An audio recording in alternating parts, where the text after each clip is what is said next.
Gets It with Michael Smith, presented by The Farmer's Dog.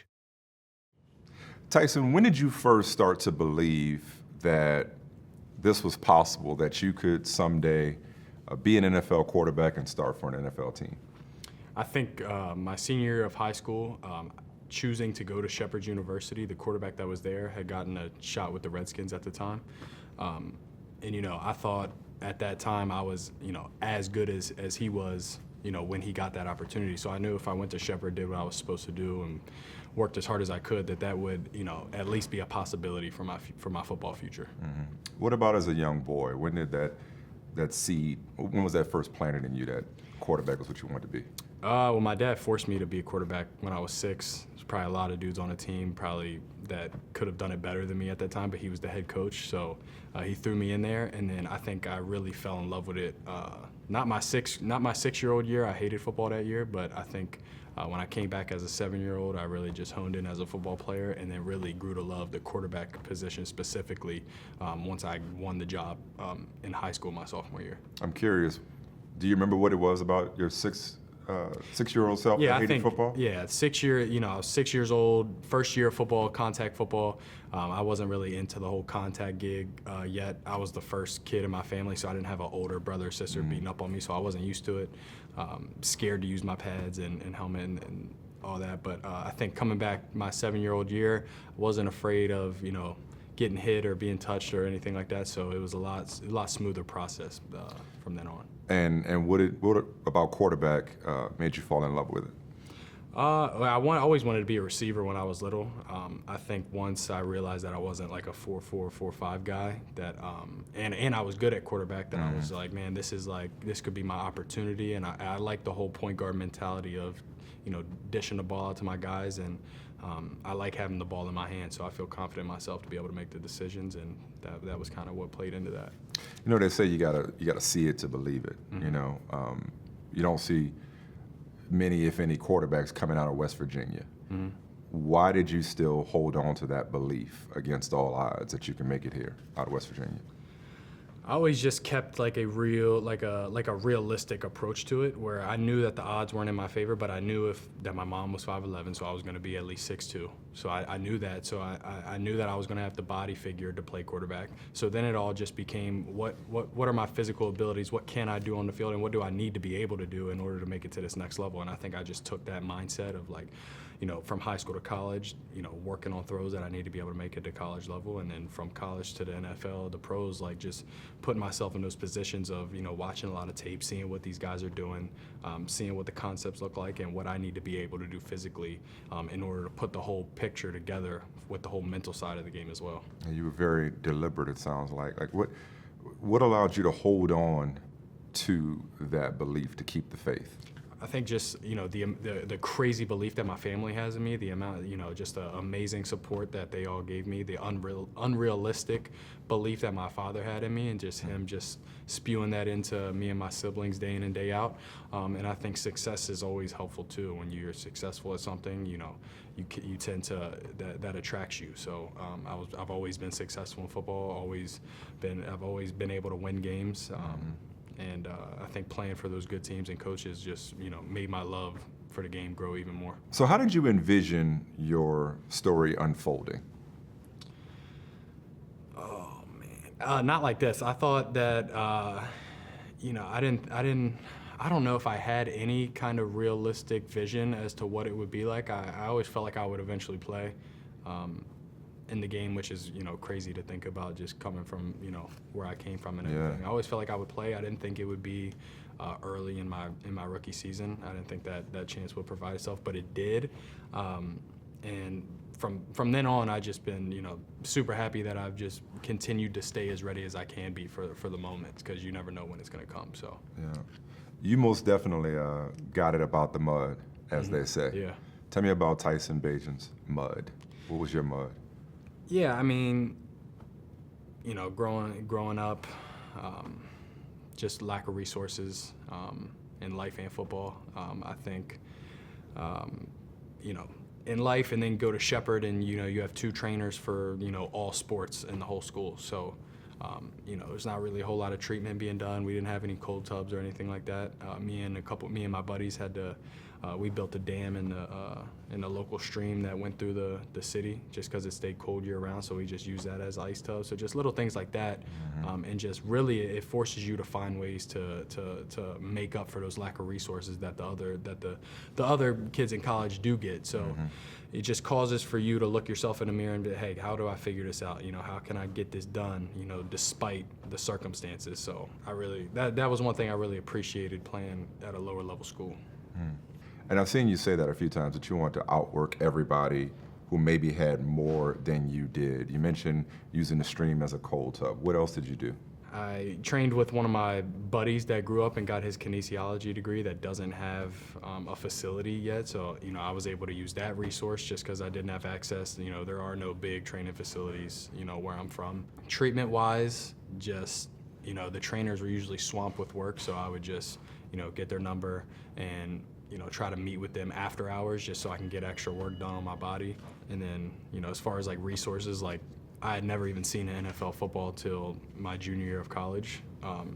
Thankfully, one of my good buddies, Trayvon Wesco, made it to the league, and he was the only guy from around my area that made it to the league. So once a year we would throw, the first time we would throw that year, he'd usually give me a NFL ball. So I made those last for about 3 years. So really just anything like that, looking on YouTube, figuring out what's the most efficient, effective way to throw the ball, all these things, not having a quarterback coach, really just doing everything, finding out everything online, following different cats that were on social media and putting out good content. So just taking in all of this information, all just with just the primary goal being to have a shot at least, and to not look like everybody else at the things like the combine or the Senior Bowl, to not stick out as a sore thumb in the sense of, he doesn't know what that looks like, or he's not used to this. I just wanted to make sure that I was ready for every moment and kind of taking advantage of getting it out the mud, like you said, with all things treatment-wise,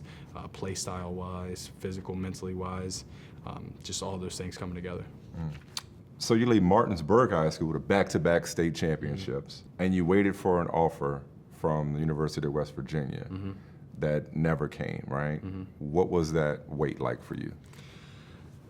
Yeah, it was a little tough just because I think I had a little bit of I think all high school kids have a little bit of pride and ego wrapped up in D1 or bust mentality, which I was surrounded.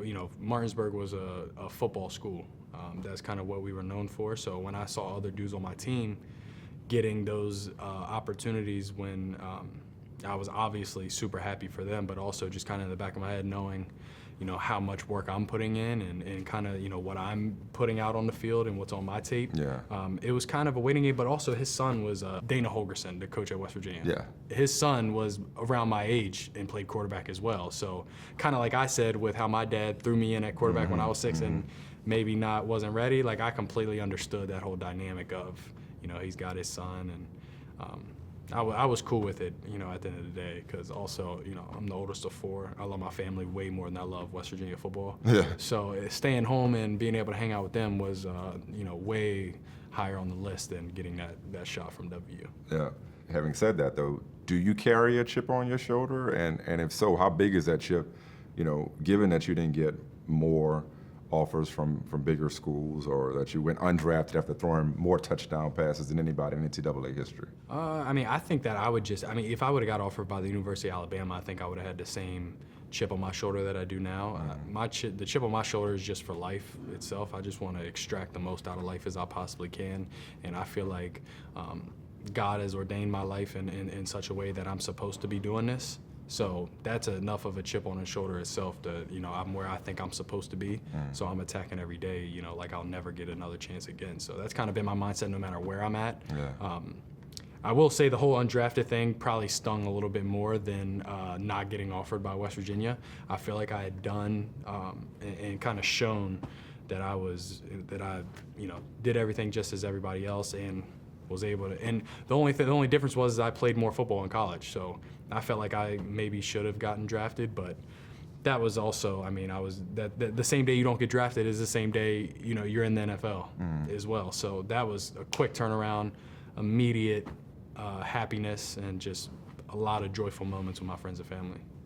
Why have people been sleeping on you along the way? What have they been missing about Tyson Bagent? Yeah, I'm still trying to figure that out, but I figured out a long time ago that that's not for me to figure out.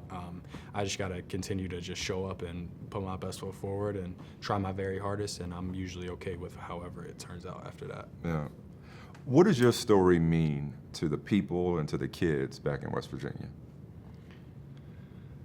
Yeah, I mean, I think about it a couple ways. One, it's obviously a motivating factor with, no matter where you're at or where you come from, what level you play at, if you can just, go about it in a realistic sense of, if I want to make it to this level, I got to be able to do X, Y, and Z. I got to be able to process X, Y, and Z. And, can I do those things? Do I want to do those things?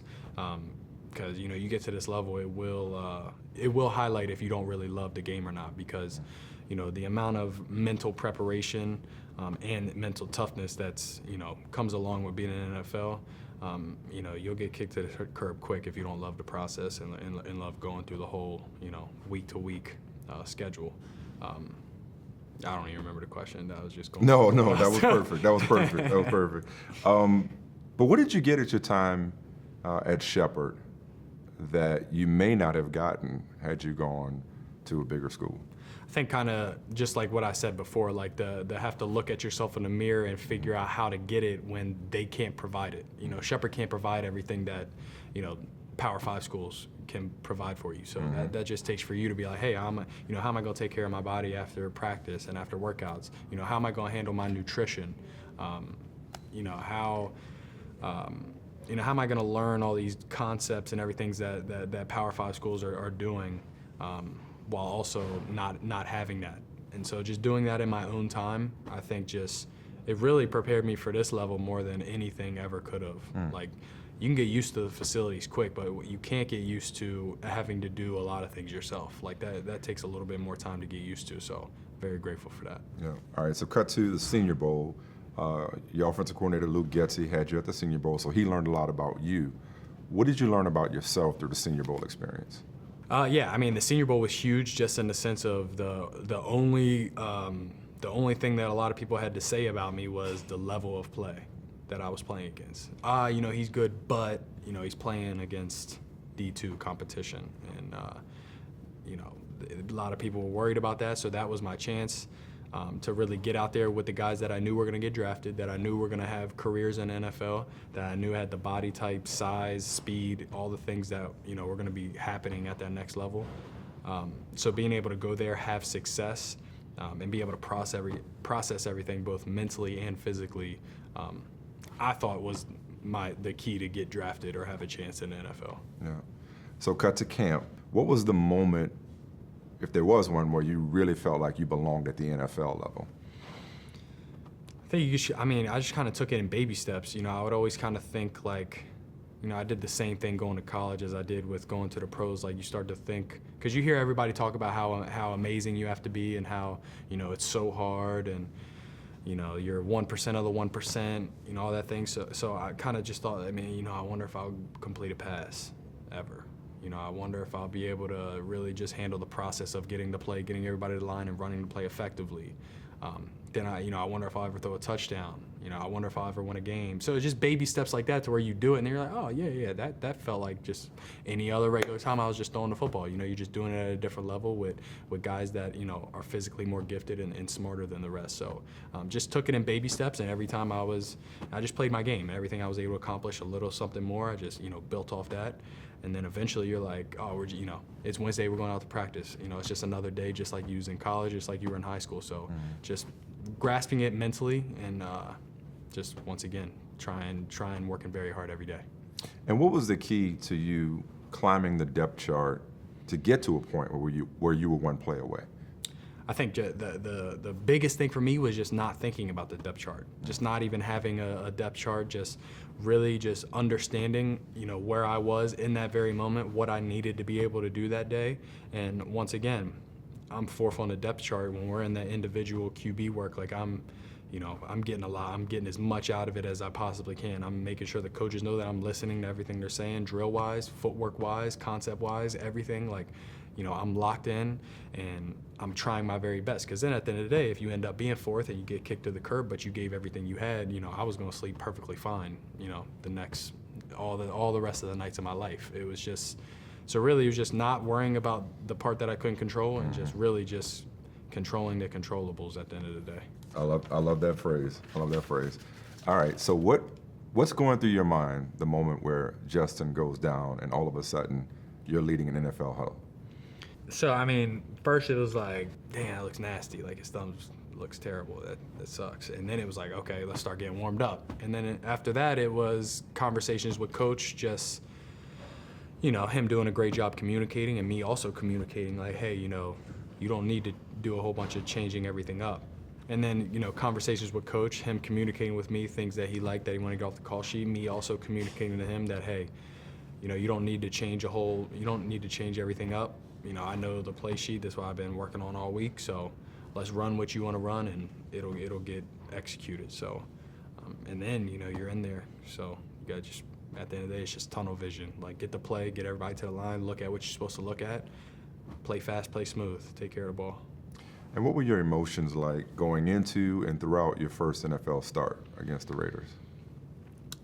Yeah, it was a lot of emotions, pretty much every single one. Obviously, I get nervous before games, and then once I get to pregame, then that all goes away, and I'm feel nice and smooth and relaxed, and like I've played in all the million other games that I've played in. There was also a lot of conversations throughout that week with just family and friends, just like, man, can you believe that this is unreal? And the whole conversation of, there's 32 teams in the world. You're one of 32 right now. That's a pretty cool, thing. And a lot of the people that love me know how hard I work. So they were, obviously grateful for them, showing me love in that sense. And I just, at the end of the day, I just couldn't be any more grateful than I already am. Yeah. I'm just doing what I want to do, and I got to play college football at home too. So it was just like this whole process, and where I was and where I've gotten, it's just been amazing for me. Couldn't ask for anything more. Side note, what was the final tally in terms of all the friends and the family that showed up? 55. Yeah. And that paycheck, what was the bill? He said that paycheck was a lot. $9,010. Exactly. Yeah. 9,000. Money well spent, though. Yeah, exactly. Yeah, we had a great time. Yeah. And okay, for start number 2, freaking Sunday night football. Yeah. Have you processed that, and what are your emotions going into a primetime affair? Nah, I feel like growing up watching football, I didn't realize, I didn't realize how much of a difference it is of the difference between playing Thursday, Monday, Sunday, early in the day, Sunday night football. So I think this week there's, I'm thinking I'm just starting, we're just playing another game, but then it's like everybody's like, hey, Sunday night football. And I'm like, man, Sunday night football. And then they go, you got different commentators, you got the whole introduction thing of saying where you're from and the school and everything. So that did, it's just exciting. That part, it's just exciting. And then after that, we're getting down to the nitty gritty, just playing another game. But it is definitely exciting stuff that a lot of people take note of in the building. Looking back at your path to this point, do you think you were always where you were supposed to be all along? Yeah, I'm a firm believer in the fact that my life was planned out far before I was here. Mm-hmm. Mactub, it is written, your life is planned out ahead of time. Shout out to my buddy G for hooking me up with the book, The Alchemist. Yeah. Everything that's happened in my life, good and bad, I felt like was exactly what was supposed to happen, and has gotten me to this point. So everything after this as well, I feel like was ordained ahead of time and was supposed to happen. So, firm believer in that fact that I was always where I was supposed to be. Is CrossFit in your life away and teaching in high school still in your future someday? Oh yeah, as soon as some organization tells me I'm not good enough to play anymore, or I decide to retire, right after this, the next best thing for me in my eyes is to be close to my family and to be in really good shape and be a good, strong man in my community. So Yeah, always looking forward. Always looking forward. Yeah.